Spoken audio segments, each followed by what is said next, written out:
Hathras case के मुतासिर कुनबे का केस लड़ने के लिए वकील सीमा कुशवाहा आगे आई हैं और सीमा कुशवाहा दिल्ली के निर्भया केस में मुतासिर कुनबे को इंसाफ दिला चुकी हैं और अब उन्होंने हाथरस की मुतासिर का केस अपने हाथ में लिया है।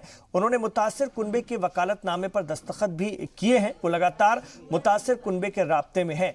वकील सीमा कुशवाहा ने हाथरस के डीएम पर संगीन इल्जाम लगाए हैं और कुनबे की सिक्योरिटी को लेकर भी बात की है। उन्होंने कहा है कि जिला इंतजामिया मामले पर लापरवाही बरत रहा है और मुतासिर फैमिली को गैर महफूज रखा जा रहा है।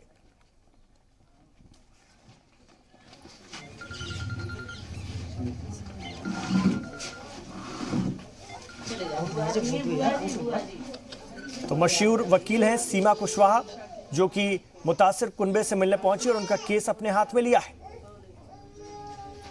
ये गाज गिरना थोड़ी कहते हैं। अभी कुछ दिन के लिए उनको सस्पेंड किया गया है एसपी को, फिर उनको बहाल कर दिया जाएगा। ठोस समाधान निकलना चाहिए जिससे ये ऑफिसर्स के टाइम में इनके एडमिनिस्ट्रेशन में नेग्लिजेंसी ना हो सके। परिवार ने मुझे अनुमति दे दी है। जो भी डॉक्यूमेंटेशन का काम होता है, वकालतनामा साइन करना, वो उन्होंने साइन कर दिया है और उन्होंने कहा है कि मुझे मेरी बेटी को न्याय चाहिए और आप मुझे हमारा केस लड़िए। और पहले से भी परिवार हमसे कांटेक्ट में था। फाइनली आज मुलाकात हुई है और उन्होंने मुझे अपना वकील नियुक्त कर लिया।